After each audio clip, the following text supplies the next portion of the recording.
매일의 흐름 속에서 최선의 나를 꺼내 보여야 한다. 그저 편안하고자 한다면 죽어가는 것이나 다름없다. 안녕하세요. 하와이 대저택입니다. 여러분은 성공합니다. 여러분이 그걸 원했기 때문이죠. 오늘 제가 드릴 이야기는요, 제가 장담컨대 여러분이 원하는 삶으로 나아가는 그 길을 정말 단단하게 만들어 줄 겁니다. 그리고 여러분 마음도 단단하게 만들어 줄 거고요. 오늘 제가 전해드리는 이 이야기를 듣고 여러분 마음에 어떤 파동이 일어났는지, 여러분에게 어떤 에너지가 느껴졌는지 댓글로 꼭 알려주세요. 오늘은 대한민국 최장수 야구 감독이자 살아있는 전설 김성근 감독이 지난 80년 인생을 녹여낸 저서 인생은 순간이다에 나온 보석같은 인사이트를 가져와서요, 저의 생각까지 더해서 정말 밀도 있고 울림 있는 메시지를 전해드리고자 합니다. 인생 바꾸기를 원하는 분들이라면요, 정말 매일 아침 한 번씩 들을 만한 가치가 있는 이야기라고 저는 확신합니다. 네, 저자는 꼴찌를 면치 못하는 다 쓰러져가는 야구팀, 혹은 결과를 전혀 예상할 수 없는 신생 야구팀의 혜성처럼 나타납니다. 여느 감독들처럼 자신만의 인생 철학을 펴며 이끌지만 저자는 뭔가 달라요. 내일이 있다는 걸 핑계로 삼지 마라. 남들의 위로 속으로 도망치지 마라. 절대로 만족하지 말아라. 이걸 외치며 야구계의 일대 파란을 일으킨 저자는 기어코 자신이 맡은 팀을 어떻게든 끌어올리며 비상식을 상식으로 바꿔냈죠. 그는 악바리로 살아왔습니다. 가난해서 야구 글러브 하나 살 돈조차 없던 세월에 강가로 가서 조약돌 200번을 던지며 그냥 앞만 보며 살아온 사람이죠. 최정상에서 팔이 불편해 내려온 것도 모자라 3번의 암을 이겨내야 했습니다. 코칭을 이상한 방식으로 한다고 욕도 많이 먹었죠. 저자의 인생이 좀 더 가속 페달을 밟으려 하면 갖가지 문제로 고꾸라지기도 수십 번. 자, 이제 그런 그의 80년 인생을 그대로 녹여낸 정말로 단단한 이야기를 시작합니다. 아무리 노력해도 별반 나아지지 않는 것 같아 걸음을 망설이고 있는가? 인생은 순간순간이 쌓여가는 것이다. 그래서 인생에 나타나는 그 움직임 하나하나에 어떻게 대처하느냐가 가장 중요하다. 어제, 오늘, 내일 마주치는 순간들, 매 순간에 한 결정과 행동이 쌓이고 쌓여 인생이 된다. 1962년 1월, 나는 처음으로 가슴에 코리아, 대한민국이라는 이름을 얹고 마운드에 올랐다. 당시 아시아 야구 선수권 대회는 한국, 일본, 필리핀, 중국 4나라가 참여했다. 나는 일본과의 2경기에 모두 등판했고, 첫날은 선발 투수로, 둘째 날은 구원 투수로 마운드에 올랐다. 2경기 모두 지고 말았지만 나는 선발로 출전한 경기에서는 7회까지 단 2개의 안타만 허용했고, 구원 투수로 나간 경기에서는 무실점을 내며 제법 호투했다. 국내외 야구인들에게 꽤나 호평을 받았고, 그게 내 선수로서 전성기의 시작이었다. 어머니도 신이 났다. 모든 일이 잘 풀릴 것만 같았다. 정확히 4년쯤 되었을 땐가 왼팔이 아프기 시작했다. 팔꿈치에서 시작된 통증이 팔 전체로 퍼져나갔다. 아프면 화끈거리는 약을 바르고 경기에 나갔다. 아이싱을 하는 대신 뜨겁게 달군 돌로 찜질을 했다. 방법을 완전히 잘못 안 것이다. 그렇게 1966년을 끝으로 나는 완전히 투수 생활을 접어야 했다. 내 선수 생활은 그렇게 마무리되었고, 짧디 짧은 전성기가 여느 인생의 순리처럼 바닥을 내리찍는 순간이었다. 솔직히 막막했다. 그때 내가 할 수 있는 일은 그저 소속팀이던 기업은행 본사로 들어가 도장을 찍으라는 곳에 도장을 찍는 일, 그 정도가 전부였다. 함께 일하는 은행원들은 김성근은 쪽발이라서 한국말을 못한다며 수군거리던 시절이었다. 정신을 차렸다. 야구를 위해 살고 죽자 결심했는데 여기서 끝날 리가 없지 않은가. 인생을 살아보니 기회라는 건 흐름 속에 앉아있다 보면 언젠가 오는 것이었다. 내 인생에는 그런 기회가 어마어마하게 많았다. 아니, 기회라기보다는 마치 순리처럼 내게 찾아온 일들이었다. 그러니 매일의 순간순간을 허투루 보내서는 안 되었고, 그럴 수도 없었다. 내일이 있다는 것을 핑계거리로 삼지 않았다. 내일이 있으니 다행이다. 오늘은 어떻게 되어도 괜찮다는 마음가짐으로 사는 게 아니라 오늘 해야 할 일을 하다 보면 어느새 내일이 와 있는 삶을 살고자 했다. 잠깐 동안 은행에서 일해야 했을 때 도장 찍기나 서류 복사 말고는 할 일이 없어도 제대로 출근하고 길을 써서 일을 배웠다. 김성근은 여전히 건강하고 야구를 할 수 있는 체력이 있다는 인식을 주려 했다. 무슨 일을 시켜도 한다는 모습을 보여줬기에 이창현 씨의 눈에 들었다. 그래서 나에게 마산상고 감독이라는 기회가 찾아온 것이다. 1969년 당시 은행에서 이런 업무는 할 수 없다며 당장 그만뒀더라면 감독으로서의 내 인생도 없었을 것이다. 누군가는 운이 좋다고 말하기도 한다. 이건 50년이 지났어도 변하지 않는 일종의 원리처럼 작용해왔다. 2022년 10월 이승엽이 두산 감독으로 선임된 시점에 내가 딱 코치 일을 그만두었다. 그렇게 한 달 뒤 최강 야구 감독 자리를 선뜻 맡을 수 있었다. 어떻게 타이밍이 이렇게 맞아떨어질 수 있냐는 이야기를 아직도 듣는다. 물론 운이 좋은 게 맞지만 내가 준비가 되어 있지 않다면 애초에 감독으로 거론되기나 했을까. 하여간 지금 당장 즐겁든 슬프든 자신이 그 속에서 어떻게 인생을 살아가느냐가 중요하다. 매일의 흐름 속에서 최선의 나를 꺼내 보여야 한다. 그저 편안하고자 한다면 죽어가는 것이나 다름없다. 나는 나이를 먹었지만 내 정신은 나이가 들지 않는다. 몸이 좀 아프면 피곤하지만 야구장에 가면 깨끗이 사라진다. 내가 공을 한 개라도 더 쳐줄 때마다 선수들의 폼이 단 1mm라도 나아지는 모습이 보이는데 어떻게 즐겁지 않을 수 있을까? 힘이 든다. 나이를 먹어서 이제 못하겠다라는 정신이 끼어들기 시작하는 순간 몸이 늙는다. 아까까지 잘 되는 것이 힘들다 생각하기 시작하면 갑자기 힘들게 느껴진다. 우리가 말하는 한계란 그런 것이다. 선수들을 키우며 살아보니 인간이란 참 재밌다는 생각을 한다. 처음에는 와, 이걸 어떻게 하지? 난감해했던 선수들도 해내고야 말겠다는 정신이 커질수록 어마어마하게 성장했다. 나는 살면서 이걸 몇 번이나 확인했다. 나는 그런 어마어마한 존재가 바로 우리 인간이라고 생각한다. 정신력은 깨우는 것이다. 80이면 언제 치매가 올지 모르는 나이다. 그래서 나는 틈틈이 과일, 나무, 꽃, 선수 이름 등을 적을 수 있는 것들을 혼자 노트에 적어나간다. 10개를 적었다면 오늘은 20개를 적으려고 해보고 내일은 30개를 적으려 해본다. 어제의 나를 막는 장애물이 10개였다면 오늘의 장애물은 20개가 된다. 그 틈에서 꿈틀거리는 무언가가 느껴진다. 바로 그 지점이다.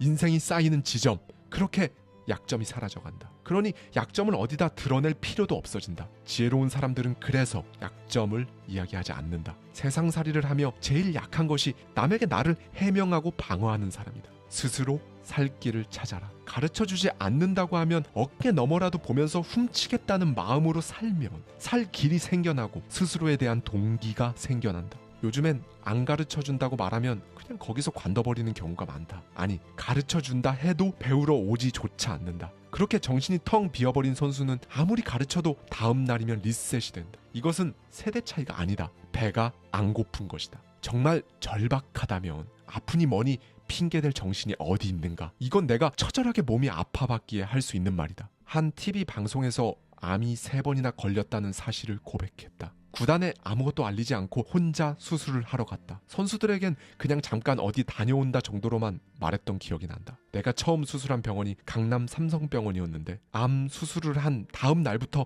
창 너머로 잠실구장을 보며 물통을 몸에 달고 복도를 마구 걸어댔다. 그 복도가 거의 100m 가까이 되는데 거기를 왕복 25번을 걸었다. 그러기를 하루에 4-5번씩 했다. 살고 싶어서가 아니었다. 그때 내게는 살고 싶다는 마음이 일절 없었다. 야구를 하고 싶어서. 정확히는 내 팀에 책임을 져야 하니까. 오죽하면 암 진단을 받고 먼저 든 생각이 우리 팀 어쩌지 하는 것이었을까. 다른 건 아무것도 겁나지 않았다. 암이 2번째 찾아온 SK 감독 시절에도 똑같은 수순이었다. 구단 관계자도 자식도 아내도 몰랐다. 보호자 한 명 없는 수술이었다. 지금 생각하면 가족들에겐 참 미안한 일이지만 그때는 무한 경쟁 속에 있었으니 내 약점을 세상에 알릴 수 없었다. 약점을 들키는 순간 뒤처지기 마련이니까. 자기 약점은 절대 남에게 보이는 게 아니다. 그러니 프로에 있던 내내 나는 병에 걸렸다거나 하는 건 모두 함구했다. 살아보니 정신의 목적의식이 있는 사람은 육체에 지배당하지 않더라. 이걸 반드시 해야 한다는 생각을 갖고 있으면 아픈 것도 잊을 지경이다. 일단 목숨을 구하려면 앞으로 가는 수밖에 없다. 약한 소리가 나올리면 안무하다. 아파서 무언가를 못하겠다는 건 마음속에서 아파서 안 되겠다는 식으로 이미 타협을 하고 있는 거나 마찬가지라고 생각했다. 바로 내가 처절하게 아파봐서 할 수 있는 말이다. 그냥 이것만 기억하라. 가혹하다. 괴롭다. 힘들다. 뭐든 이유가 많은 사람은 결국 아무것도 하지 못한다. 3번째 암이 찾아왔을 때는 시합하고 방에 들어오자마자 문을 잠그고 바로 픽 쓰러졌다. 그 다음날 아침에 깨어났을 때 머릿속에는 오로지 이겨내야 한다는 생각밖에 들지 못했다. 역시나 암이란 녀석은 나를 굴복시키지 못했고 나는 어김없이 이겨냈다. 이때를 기점으로 나는 관악산 등반을 시작했다. 자식들은 내게 왜 그리 무리를 하냐며 싫은 소리를 하지만 거기에 그라운드에 서 있는 것 자체가 내게는 인생을 살아가는 의미다. 하고 싶은 일을 할 수 있다는 것 자체가 사람에게는 큰 도움이 된다. 가고 싶어도 못 가고 하고 싶어도 못 한다면 얼마나 슬픈가. 어느 날은 바깥 기온이 35도까지 올라갔다. 나는 날씨도 잊은 채 4시간을 야구장에 서 있었다. 선수들은 죽겠다고 하는데 이상하게 나는 멀쩡하기만 했다. 그러고서도 집에 와 조금 쉬다가 또 운동을 했다. 여기서 내가 너무 인생을 혹독하게 다룬다며 비난할 사람은 하라. 살아본 사람이라면 알겠지만 어차피 인생의 등락은 내가 올라가 본 만큼 떨어지기도 하고 또 바닥을 찍은 만큼 다시 올라가고 그 수순이다. 산을 생각해보라. 공격이 아닌 수비다. 정상에 올라가면 그 다음은 내려가는 길뿐이다. 산 정상에 왔다며 야단법석 들뜨는 순간 이제 곧장 떨어지는 것만 남지 않았는가. 이 파동의 높낮이가 이 사람의 영향력을 결정한다. 당신이 할 수 있는 일은 오로지 당신의 정신력이 얼만큼 이 파동을 견딜 수 있는가이다. 나는 더 잘하고 싶다. 나이가 들수록 더. 이 야구에서 내 정점을 찍어내고 싶다. 파동이 점차 잔잔해지는 인생 말고 모든 것이 허락되는 이 시간에 할 수 있는 모든 것을 끌어내 선수들을 더욱더 강하게 키워내고 싶다. 그렇게 하려면 그만큼 나를 내리꽂는 세상의 역경을 이겨낼 정신이 있어야 한다. 산이라는 건 멀리서 보면 낮지만 가까이 갈수록 높다. 당신의 목적이란 바로 이런 산이 아니겠는가. 가까이 다가가 보았는가. 숨이 차고 힘들고 괴롭다. 쉬어버리고 싶은 마음이 생긴다. 멀리서 보던 것과는 전혀 다른 것이다. 그래도 한 발 한 발 가라. 앞서니 뒤서거니 하다가도 끝까지 0.1%를 찾아내는 사람이 세상을 움직인다. 그냥 포기하자 하고 집에 돌아가 다른 기회를 노리는 사람이 99.9%다. 당신 앞에 있는 문제를 놓치지 말아야겠다는 그 의식이 필요하다. 그런 사람들이 무언가 해낸다. 예전에 한 의사가 해준 이야기가 있다. 요새는 100세 시대라고들 하는데 자꾸 80살만 먹으면 곧 죽을 줄 알고 집에 가만히 드러누워 있기만 한다는 것이다. 그러면서 의사가 하는 말이 이제는 곧 70살 먹은 할아버지가 돌아가셨다고 해도 듣는 사람이 아이고 애가 벌써 죽었네 하는 시대가 옵니다 라는 거였다. 그때 든 생각이 무엇이냐면 그러면 나는 100살 먹은 사람 눈에 아직 아이겠다는 것이다. 그렇게 선입견에서 빠져나오면 생각이 바뀌고 몸도 바꿀 수 있다. 사람은 계속 앞으로 가려고 생각해야 한다. 아프니까. 나이를 먹었으니까. 암에 걸렸으니까. 허리가 아프니까. 어떤 이유든 간에 한 발 물러서면 인생이 계속 어렵다. 내가 자주 하는 말이 식은 밥을 잘 먹는 사람이 출세를 한다는 것이다. 누구에게나 갓 지은 밥은 참 뜨겁다. 너무 뜨거워서 이리저리 손을 옮겨가며 익숙해져 보려 해도 식을 새가 없다. 당신이 마주한 그 역경도 마찬가지일 것이다. 한 번만 넘어서 봐라. 그거 한 번만 그렇게 넘어서 보면 이제 그 밥은 식는다. 파울을 몇 번 쳐도 괜찮다. 감독에서 잘려도 수없이 비난을 받아도 그냥 넘어섰다. 그래서 난 그냥 아직 이 자리에서 야구를 한다. 방법을 찾아야 할 때 나는 언제나 긍정적으로 변한다. 나는 내 성격 중 이런 점을 가장 좋아한다. 사실 나는 참 소질이 없는 선수였다. 처음 야구를 시작했을 때 포지션은 우익수였는데 당시만 해도 수비를 못하는 선수에게 우익수를 맡기던 시절이었다. 야구 선수로서는 속된 말로 모가지인 수준이었다. 그때야 워낙 선수가 부족하니 기용해줬지. 지금 태어났으면 어림도 없다. 그때 나는 심지어 발까지 느린 선수였다. 한 번은 중견수 앞 안타를 치고도 팔이 느려서 1루에서 아웃을 당하는 충격적인 결과를 받아들었다. 그날부터 어떻게 하면 빨라질 수 있을지 그 방법을 찾는 데만 몰두했다. 곧바로 육상부를 찾았다. 육상부 감독에게 어떻게 해야 빨라질 수 있냐고 물으니 감독은 내리막길을 뛰는 훈련을 해보라고 권했다. 신선한 충격이었다. 내리막길을 달리면 가속이 붙어서 넘어지지 않으려고 하체에 힘을 줘야 하므로 자연스럽게 하체가 튼튼해지고 달리는 속도가 빨라진다는 것이었다. 그날부터 즉시 매일 1시간도 넘게 내리막길을 달렸다. 며칠 미루는 것, 비가 와서, 추워서, 더워서 그런 건 없다. 돈 한 푼 안 드는 훈련인데 빨리 내 것으로 만드는 게 상책이었다. 의뢰 사람들은 그래서 얼마나 빨라졌냐고 묻는데 중요한 건 결과가 아니다. 나는 내 밑바닥을 똑바로 봤다. 지금 당장 내가 뭘 해야 하는지 냉정하게 판단했다. 정신을 모두 집중했다. 살아보니 이것만큼 사람을 발전시키는데 가장 크게 작용하는 건 없다. 나는 선수로 한국팀과 계약을 하고 나서야 처음으로 새 옷을 사서 입어봤다. 그전까지 나의 모든 옷은 형이 입던 옷이었다. 내 도시락 반찬은 오직 간장뿐이어서 학급 아이들이 놀려대는 통에 학교에 가지 않은 적도 있다. 우리 집은 지독히도 가난했다. 원망한 적이 있냐고. 단언컨대 단 한 번도 없다. 남들 상황 부럽지 않았다. 없으면 없는 대로 내 인생 어떻게 구워 삶을까, 이 궁리만 했지 남들이 어떻게 사나 기웃거린 적 단 한 번도 없다. 푼돈벌이도 안 해본 게 없었는데 고등학교 학비를 벌기 위해 자전거에 우유 400병을 싣고 달릴 때마다 하는 말이 이거였다. 목적지까지 오늘은 어제보다 5초만 더 빨리 가보자. 내 눈앞에 던져진 것들을 이리저리 굴리며 스스로 타게 할 아이디어를 찾는 게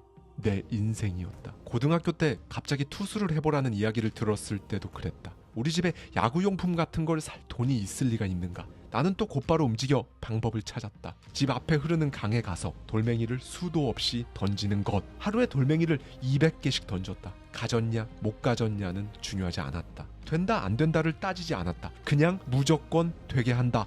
이 방향만 새겼다. 솔직히 내 이런 기질 덕에 도움을 많이 받았다. 한국어에 보면 어차피, 혹시, 그리고 반드시라는 말이 있다. 나는 어차피 속에서 혹시를 만들어내는 게 최고의 인생이라고 본다. 나는 어차피 속에서 혹시라는 가능성을 상상해서 그것을 반드시로 만들었다. 그게 내 삶이었다. 그러니 김성근이 감독을 맡으면 반드시 새로운 야구를 한다는 결과가 만들어졌다. 2007년 한국 시리즈 당시 우리는 1차전과 2차전 모두 패배했다. 한국 시리즈 2차전까지 다 지고 우승한 케이스는 그때까지 단 한 번도 없었다. 더군다나 상대는 경험이 많은 노련한 두산이었기에 매스컴도 야구계도 SK의 패배를 예측했다.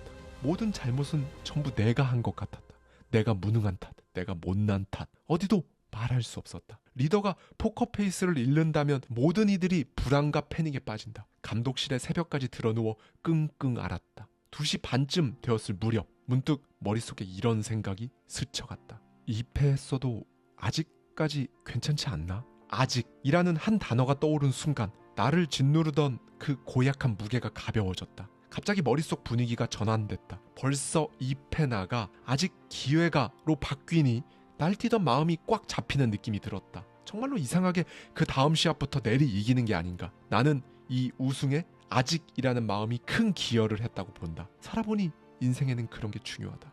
버리는 것 말이다. 선입견을 버리는 것, 상식을 버리는 것, 과거를 버리는 것. 그 후로 나는 선수들에게 이렇게 말한다.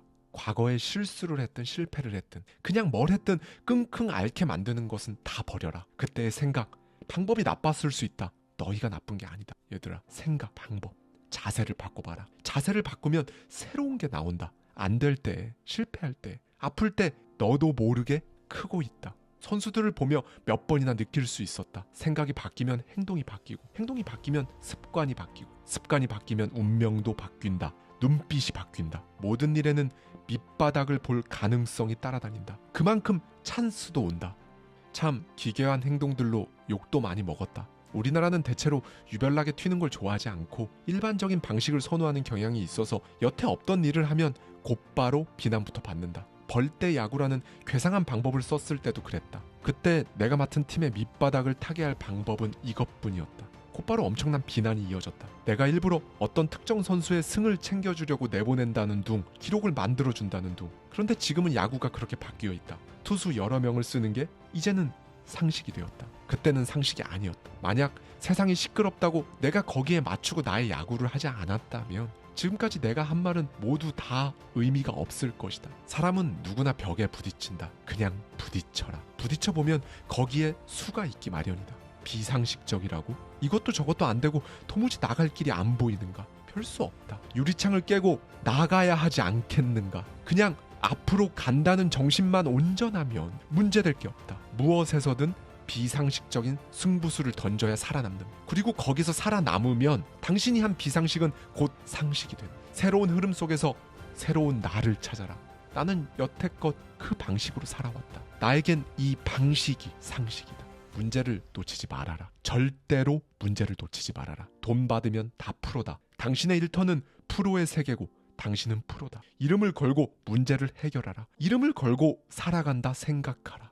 프로의 세계다. 젊은 세대가 기다리고 있다고 밀려날 생각에 벌벌 떨지 말고 더 단단해져 나아갈 생각을 하라. 그러려면 어떻게 해야 되냐고? 이 정도면 되겠다 정도의 정신력을 버려야 한다. 그 생각으로는 해내지 못한다. 지금까지 나는 가운데에 서본 적이 없다. 내가 아니면 나를 살려줄 사람은 이 세상에 없다는 마음으로 벼랑 끝에 서 있는 게 내 인생이다. 물론 떠올린 생각과 결단이 막상 열어보면 틀린 생각일 수 있다. 하지만 그러면 어떠한가? 틀리면 또 다른 문제를 발견하고 힌트를 얻을 수 있으니까 오히려 좋다. 시행착오가 많은 인생이야말로 베스트다. 물론 삶의 방식이란 어떤 게 무작정 좋다, 나쁘다 단정할 수 있는 문제가 아니다. 그러나 어떻게든 해내겠다고 의지를 갖고 끝내 하지 않으면 무슨 일에서든 성공을 거두기가 어려운 게 인생이다. 사실 힘이 든다고 생각하는 것 자체가 한 구석에서는 포기하겠다는 마음을 품고 있는 것이나 다름없다. 시작부터 목적지에 곧바로 도달할 수는 없다. 목적지를 향해 가는 길에는 걷기 쉬운 평야가 있는가 하면 산도 있고 바다도 있다. 그럼에도 한 발 한 발 디뎌가는 속에 미래가 있다. 물론 벽에 부딪히고 답답하면 잠시 숨을 돌릴 수는 있다. 그러나 그 숨을 돌리는 동안에도 자기 내면에서는 미래에 대한 생각을 계속 지니고 있어야 한다. 그런데 대부분이 숨 돌리며 쉬거나 놀 때 미래는 완전히 뒷전으로 생각하니 뭘 하든 그 다음 단계로 이어지는 게 없다. 젊은 나이라면 당연히 놀고 싶을 것이다. 노는 중에도 내 미래의 내 모습을 놓지 말아야겠다는 정신이 필요하다. 인간은 언제나 마지막 순간엔 자기 혼자뿐이라는 사실을 기억해야 한다. 남에게 기대봐야 변할 수 없다. 현실이 불만일 수 있고 환경이 많이 부족할 수 있다. 타고난 소질이 부족하고 머리가 나쁘고 몸이 다쳤고 그래도 해결은 결국 자신이 해야 한다. 남 탓하고 그러면서 세상의 동정이나 위로를 받고 싶어하는 것은 약하다. 시간을 헛되이 허비하지 마라. 세상을 살아가는 것은 온전히 나 혼자의 몫이다. 인생은 오늘 죽을지 내일 죽을지 모른다는 마음으로 매 순간을 헤쳐나가며 살아야 한다. 내가 발을 디뎌야 걸어갈 길이 생기고 나라는 존재가 생기고 나아갈 곳이 생긴다. 주머니에 10원 하나만 있어도 이겨낼 방법이 있다. 기대하지 말고 당신의 두 발로 제대로 서라. 나이를 먹을수록 머리에 물음표를 달아라. 항상 왜? 라는 생각을 갖고 앞으로 나아가라. 당신도 그렇게 하라. 문제를 찾아라. 해결하라. 아이디어를 내라. 내가 나를 책임진다는 생각으로 하라. 모두가 포기할 때 당신은 마지막까지 놓지 마라. 어느 순간 당신에게 운이 좋은 거 아니야? 라고 말하는 사람이 분명 있을 것이다. 그 사람에게 물어라. 당신은 한 번이라도 0.1%를 찾아다닌 적 있냐고. 타협하고 후회하지 마라. 시선은 늘 앞으로, 미래로. 네, 여러분 어떤 생각이 드셨나요? 찢어지게 가난했던 그 소녀는 어느새 삼성병원에서 11개의 특실을 사용한 이력이 있는 이상한 기록을 하나 더 지니게 된 사람으로, 야구를 꿈꿔본 사람이라면 한 번쯤 배워보고 싶은 감독으로 야구계에 본인의 이름 한 획을 진하게 새겼습니다. 네, 그리고 저자는 아직도 야구를 공부합니다. 책도 엄청나게 많이 읽는다고 하고요. 왜? 10년 전, 5년 전, 3년 전과 다르니까. 공부를 계속할 수밖에 없죠. 이런 점이 있었구나. 이런 측면도 있었구나. 새로운 흐름을 찾아내야 앞으로 나아갈 수 있으니까요. 그래야 문제를 해결할 수 있고요. 네, 여러분. 결국 사람 인생은요. 매일 나에게 주어지는 문제, 그 문제에 대한 돌파구를 찾으려는 의지에 따라서 살다가 문득 고개 들어보면 각각의 인생이 엄청난 격차를 두고 벌어져 있는 것, 이게 인생 아닐까요? 우리 삶은 교과서가 없죠. 참고서도 없습니다. 저자는 말해요. 과거에는 공부를 열심히 하면 성공, 이게 공식이었는데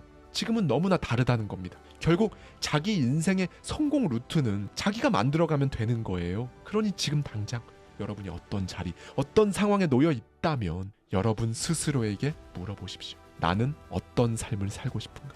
이대로 이렇게 똑같이 살며 나이만 들어도 나는 정말 괜찮은가? 인생의 틈, 그 벌어진 틈새에 빠져 참 많이 고민하고 힘들어하는 분들께 오늘 저자의 이 이야기가 담담한 응원이 되었길 바라며 저자의 마지막 말로 오늘 영상 마치겠습니다.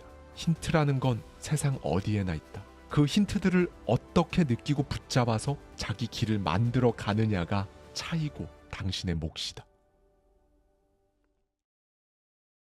여러분은 성공합니다. 여러분이 그걸 원했기 때문이죠. 오늘은 외부 환경에 막 휘둘리지 않고 여러분 스스로에게 집중하는 법에 대해 말씀드릴 건데요.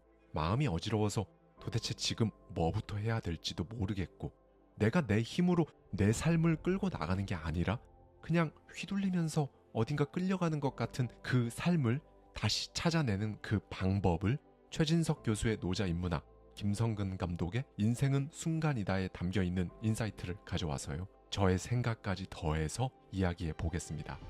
오늘 이야기는 여러분 마음이 시끄럽고 참 어려울 때마다 한 번씩 들어와서 들어주시면 좋을 것 같아요.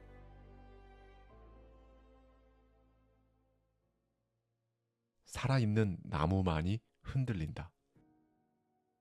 노자는 산 것은 부드럽고 죽은 것은 뻣뻣하다고 말한다. 태풍이 거세게 불어 모든 나무가 서 있기도 힘든 듯 흔들릴 때 흔들림 없이 굳건히 서 있는 나무 한 그루가 보인다. 그 나무는 분명히 죽은 나무일 것이다. 살아있는 나무는 흔들린다. 죽은 나무는 흔들리지 않는다. 그렇다. 살아있어야 흔들리고 살아있는 것이어야 부드럽다.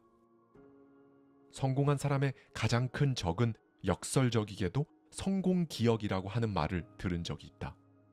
대부분 성공했던 그 기억이 스스로를 뻣뻣하게 만든다. 혹시 지금 당신도 그러고 있지 않은가? 성공 기억에 매여 지금 이러지도 저러지도 못하고 스스로가 유연하지 못한 상황이라면 지금 이야기를 잘 들어주길 바란다. 처음 당신이 성공할 때 당신은 정말로 부드러웠고 환경에 맞게 잘 적응했다. 그렇다. 당신은 그 어떤 외부 환경에도 굴복하지 않고 이리저리 몸을 바꿔가며 다채로운 해결책을 냈을 것이다. 그런데 지금은 어떤가? 강렬했던 그 과거의 기억에 스스로 갇혀있진 않은가? 유연한 적응력을 잃은 채 강하게 남아있는 그 기억만을 가지고 새롭게 다가오는 환경을 거부하고 있진 않은가? 사람은 언제나 자신의 기억으로만 상황을 해석하고 반응하려 한다. 그런데 다른 환경에는 다른 방식을 써야 한다. 옛날에 내 모습으로만 반응한다면 새로운 상황에서 다시금 성공을 거두기 힘들어진다. 그 구조 속에 그냥 머물러 버리지 말아야 한다. 이미 있는 것들을 그대로 수용하지 말고 뻣뻣해진 몸과 마음에 다시금 부드러운 온기를 불어넣어 유연했던 상태로 돌아가라. 살아있던 나무, 흔들렸던 나무로 돌아가라. 세상이 얼마나 변화무쌍한지 아는가? 당신을 이루고 있는 세상이 얼마나 모순되고 피곤한지 제대로 알려주겠다. 한국과 중국을 한번 보자. 한국 가정에서 손님을 초대해서 식사를 대접한다고 하면 한 상 가득 음식이 차려진다. 그날 준비한 음식이 대개 한 상에 모두 올라가는 건 물론 그 음식들은 대체로 손님이 좋아하는 것들로 차려진다. 그런데 중국은 어떨까?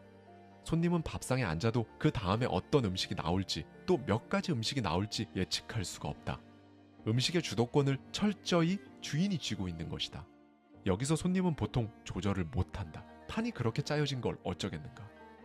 여기서 우리는 어느 쪽 밥상이 좋다 안 좋다를 논하려는 게 아니다.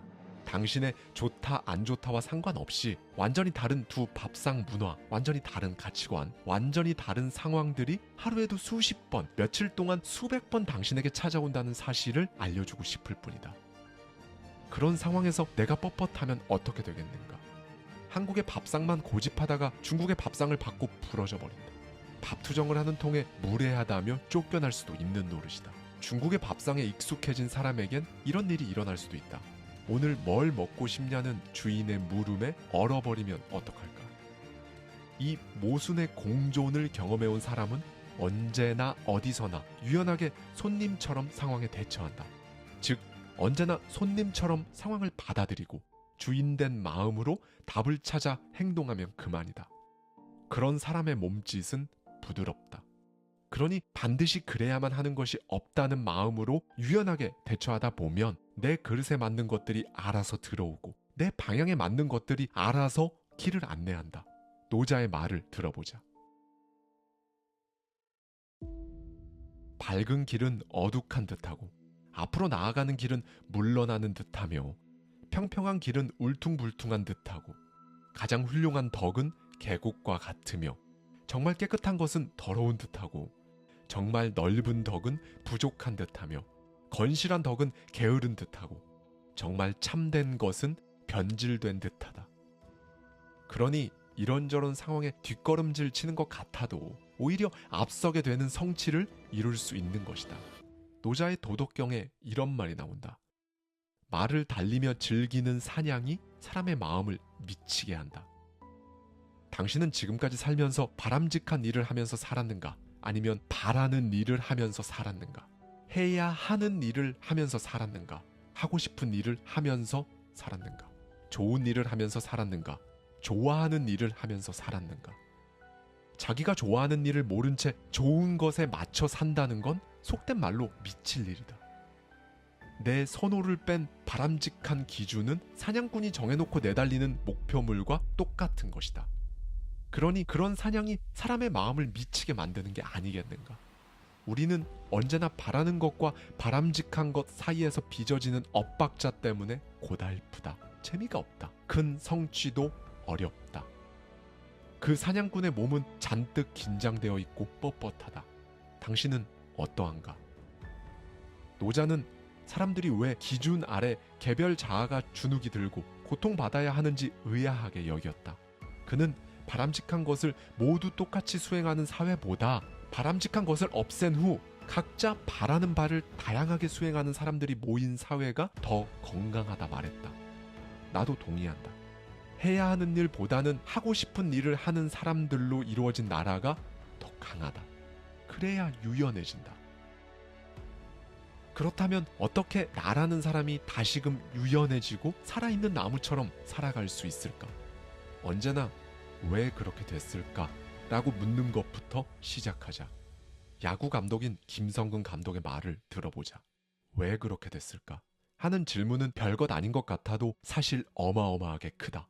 모든 일은 조그만한 것에서부터 시작되기에 정말 사소한 것처럼 보여도 그 순간을 잡는 사람, 순간을 잡고 왜 그렇게 되었는지 풀어가는 사람이 결국엔 다가오는 환경에 적응하고 이기는 법이다. 나는 항상 무엇이든 포착하려고 하지 멍하니 정신을 놓고 있을 때는 거의 없다. 지금도 계속되는 버릇이다. 남들과 똑같이 폭포를 볼 때도 그저 폭포가 참 아름답구나 하면서 보는 게 아니라 이 폭포는 3개의 물줄기가 내려오는데 저 폭포는 물줄기가 5개가 되는구나. 대신 이쪽 폭포 물줄기가 더 굵어서 물줄기 개수는 적어도 물이 더 멋지게 떨어지네 하며 거기서도 무언가를 찾아내곤 한다. 그게 살아남는 비결이 아닌가 싶다. 생각하기 나름이다. 뭘 보든 멍하니 보는 게 아니라 무언가 힌트를 찾아내고 거기서 어떤 아이디어를 딱 떠올려야 한다. 그래야 유연해진다. 그래야 힌트가 보인다. 힌트란 건 세상 아무 데나 가도 있다. 그 힌트들을 어떻게 붙잡고 느껴서 자기 길을 만들어 가느냐의 차이다. 힌트를 그냥 흘려보내는 사람과 그걸 보고 순간순간 아이디어를 내는 사람의 차이는 엄청나게 크다. 순간을 잡을 수 있는 집중력이 사람의 미래를 결정한다. 관찰에는 크게 3가지 단계가 있다. 첫 번째 단계는 견학할 때의 견이다.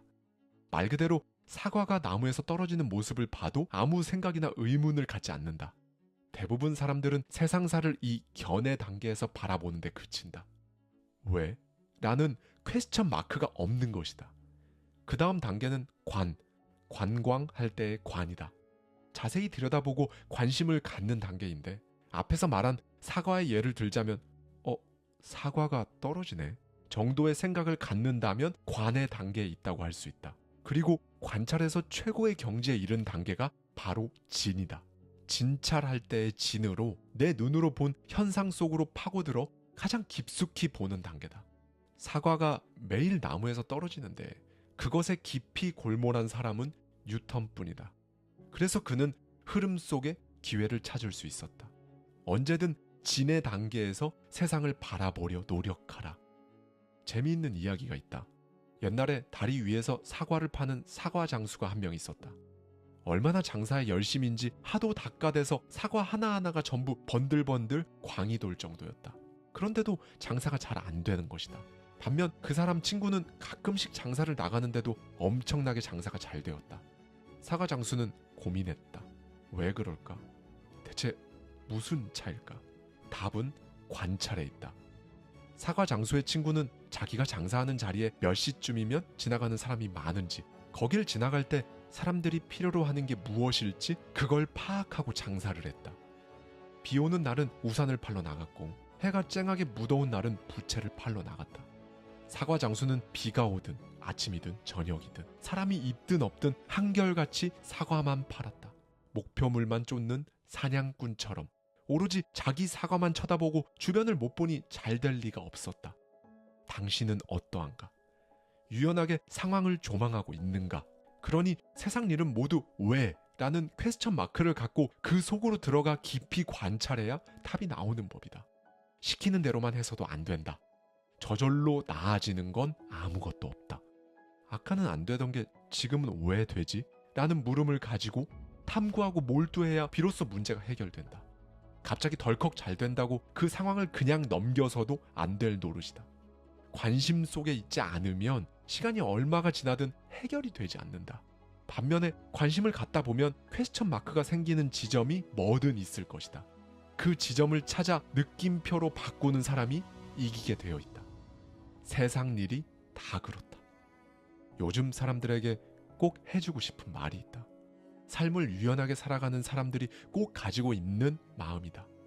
뭐든 처음부터 즐겁다는 생각을 가져야지 고되거나 힘들다고 생각하면 시작도 못한다는 것이다. 무슨 일을 하든 어떤 의식을 가지느냐에 따라서 결과가 바뀐다. 가을의 낙엽을 생각해보라. 나무에서 떨어졌다는 건 사실 죽었다는 뜻인데 한 번 떨어졌는데도 계속 살려고 애쓴다. 세상의 거름이 되고 나무를 키워내 끝끝내 다시 꽃을 피운다. 그러니 길바닥에 떨어져서 쓰레기와 구별되지 않을 만큼 제멋대로 뒹굴어도 낙엽은 아름답다. 제 처지에 주눅들지 않고 어떻게든 형태를 바꿔 다시 살리려는 그 노력이 아름다운 것이다. 이제는 한계라는 생각이 든다면 스스로에게 다시 물어보라. 몸이 저절로 새겨질 때까지 정신없이 열정해 본 적 있느냐고, 그만큼 절실했느냐고, 다르게 한번 생각해 보았느냐고, 물음을 가져 보았느냐고. 테이블에 과자가 여러 개 쌓여 있다고 해보자. 어디에 있는 과자를 먹느냐에 따라 들어 올리는 방법이 전부 다를 것이다. 위쪽에 있는 과자를 먹으려면 단순히 손으로 집어서 들어 올리기만 하면 되지만 아래쪽에 있는 과자를 먹으려면 위쪽 과자에 방해받거나 과자 더미가 다 쏟아지지 않도록 집게손으로 슬쩍 들어서 빼야 한다.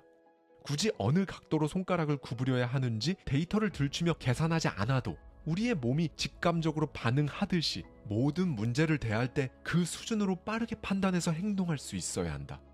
머릿속에는 직관적으로 결정해 몸이 반응할 수 있을 만큼 철저하게 준비해 놓아야 한다. 근거를 찾아 헤매다 보면 자려고 누워도 온통 그 생각뿐이다. 거기서 반드시 다음이 생기기 때문이다. 어떤 핑계도 대지 않고 포기하지도 않고 오늘 하루에 모든 것을 쏟아부으며 살아야 한다. 그러면 언젠가는 이긴다. 사람의 성공을 결정하는 것은 재능일까 노력일까? 나는 언제나 노력이라고 말하곤 한다. 인생이란 100% 노력에 달려있다. 거북이는 위기를 만나면 가만히 서서 고민한다. 머리도 손도 발도 몸 안으로 깊숙이 넣고 멈춰선 채 자기 안에서 답을 찾는다. 고민하면서 자신과 싸우고 세상과 싸운다.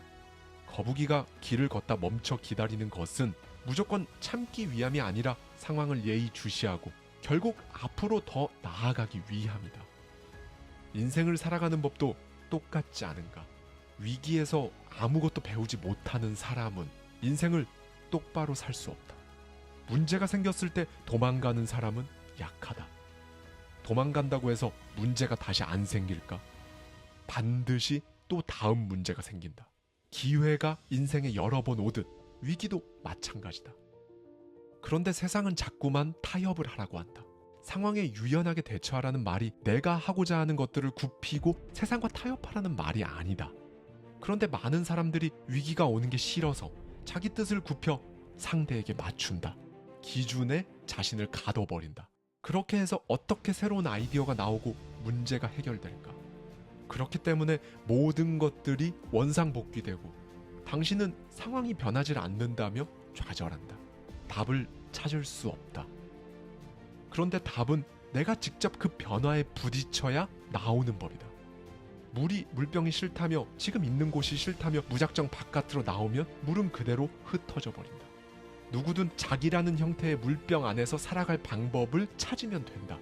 비상식이 되었든 뭐가 되었든 그 물병이 어디서 어떻게 구르든 그 속에 물을 살려놓는 게 당신의 역할이다. 코끼리 무덤이라는 말이 있다. 코끼리는 죽을 때가 되면 스스로 무리를 이탈해 아무도 안 보는 데서 죽기 때문에 코끼리의 무덤은 아무도 본 적이 없다는 이야기다. 코끼리가 실제로 그러한지는 모르겠지만 나도 그렇게 살고자 했다. 많은 사람이 간과하는 것이 있는데 내게 찾아온 시련은 온전히 개인의 몫이라는 점이다. 내가 속한 조직이나 사회는 나의 아픔과 전혀 상관이 없다. 힘이 든다거나 아프다거나 어제 무리했다거나 이런 핑계를 대다 보면 사람은 힘을 잃는다. 어느 상황에서도 어떻게 이겨낼까? 방법이 없을까? 이걸 고민해야 한다. 힘이 들든 뭘 하든 당신은 오늘 할 일을 해야 한다. 고독할 수밖에 없고 누구보다 치열하게 자기 관리를 해야 한다. 절체절명의 순간에는 혼자 결단을 내려야 한다. 이 선택을 했을 때 손해가 아닌가 싶을 때도 생길 것이다. 지금 당장 손해더라도 궁극적으로 도움이 된다고 판단되면 그 길로 가야 한다. 다시 원상복귀하지 말고 생소한 중국 밥상을 보고 한국 밥상으로 돌아갈래 하지 말고 어찌됐건 여기서 끝을 보겠다는 마음으로 숟가락을 떠봐야 하는 것이다. 그러다 보면 결국 자기에게도 플러스가 되기 마련이다.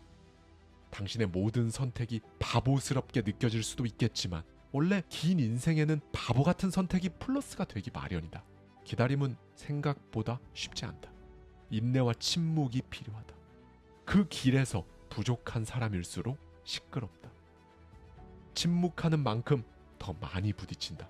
부딪히는 속에서 연마되고 어떤 데서는 막혀버리고 고생하고 고통을 겪고 어떻게든 탈출 방법을 찾아 흘러가고 또 흘러간다. 결국 세월이 흘러 바다에 가까워갈 때는 요만한 돌멩이가 되고 마침내 모래가 된다. 그게 인생이다. 그렇게 흘러간다.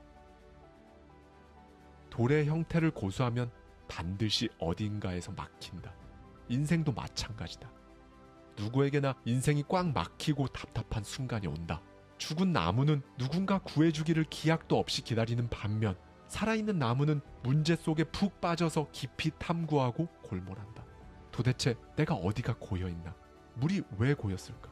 지형이 원래 나빠서인가? 원래는 흘러야 할 구멍인데 어디가 막혀있는가? 하루 종일 매달리고 온통 그 생각에 빠져 밥도 잠도 다 내던질 만큼 죽자 살자 하고 생각한다. 그러다 보면 끝내 자기 안에서 답을 찾는다. 당신만의 아이디어로 말이다.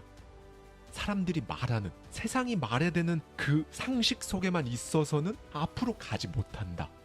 유연함이 없으면 못 나간다. 고이고 막히는 순간을 수없이 넘어오며 나의 비상식은 어느새 상식이 되었고 나라는 돌로 작은 돌멩이가 되었다가 이제는 모래가 되었다. 마침내 물도 잔잔해졌다. 당신 역시 그렇게 흘러가기를 바란다. 감사합니다. 지금까지 하와이 대저택이었습니다. 저와 함께 매달 한 권씩 책 속에 담긴 격렬한 통찰을 통해 한 단계 더 성장하고자 하는 분들은 아래 고정되어 있는 댓글을 참고해 주세요.